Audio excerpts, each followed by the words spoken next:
Vamos ver aqui mais um exemplo aqui, que eu vou aproveitar para ensinar para vocês algumas técnicas de leitura e gravação de arquivos que são muito úteis. A gente tem detalhes, mas eu vou aproveitar para dar detalhes quando eu mostro como que a gente encapsula detalhes. Tá bom? Tem alguns detalhes que vocês têm que aprender, não tem muito jeito de fugir disso não, sabe? Porque isso aí se depara com arquivos como esse que nós vamos ver aqui o tempo todo na vida real.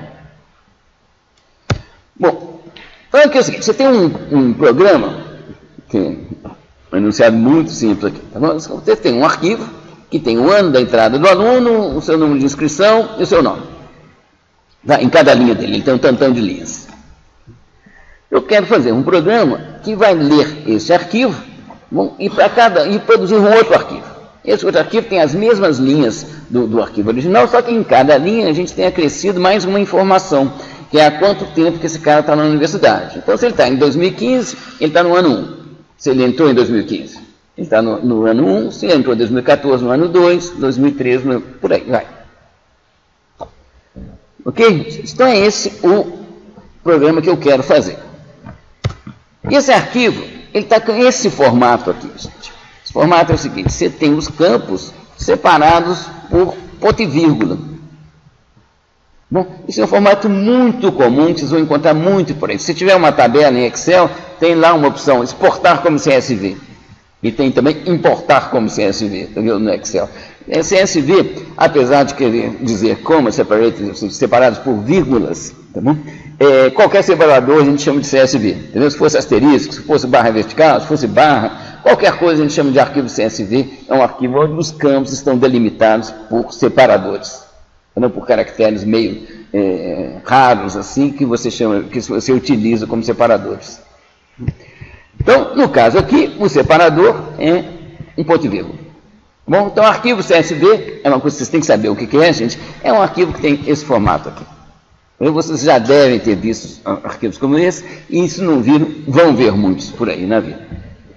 Bom, eu quero ler isso daqui, fazer a minha manipulação e depois gravar o arquivo.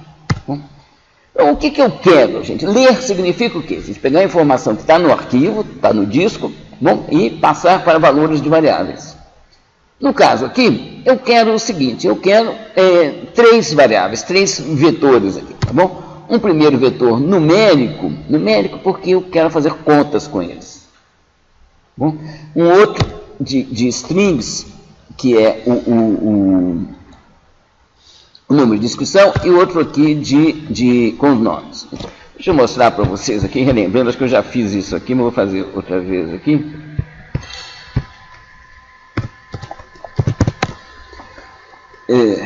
Vou fazer o seguinte, aqui. S, tá bom, igual a 1, 2, 3, 4.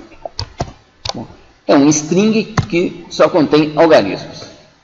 Se eu bater aqui S mais 1, o Scilab reclama, tá bom? Você não soma um número a um string, tá bom? Ou é número ou é string. Certo? Mas cadeia de caracteres, você vai somar 1. Então aqui, apesar de só conter algarismos, tá bom? Aqui ele tem provavelmente a representação em ASCII ou UTF-8 de 1, depois é de 2, depois é de 3, depois é de 4.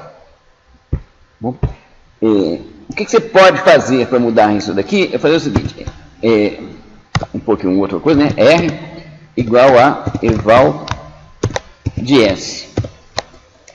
Bom, esse eval, ele evaluates, tá bom? Eval de evaluates, ele avalia a expressão. Então, se a sua cadeia de caracteres corresponder a um número, aí ele avalia isso daqui. Se eu fizer agora R mais 1, dá certinho.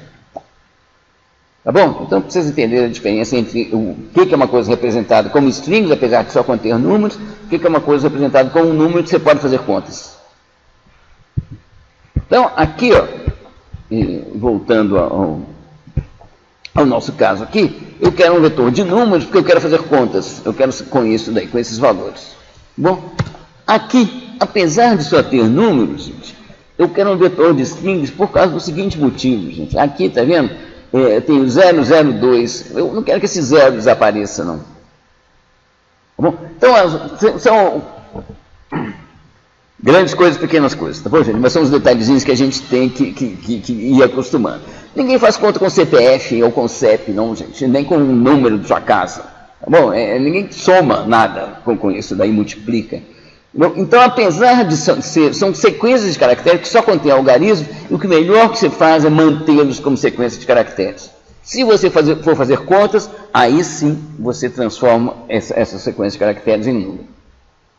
Tá bom? Então isso é uma coisa básica. Mas enfim, a gente tem aquele arquivo e a gente quer transformar para essas três variáveis. A gente quer pegar os valores que estão lá e atribuir a essas três variáveis aqui, esses três vetores coluna. E como que eu faço isso? O que nós já vimos de tratamento de arquivos aqui? Duas coisas para ler arquivos, tá bom?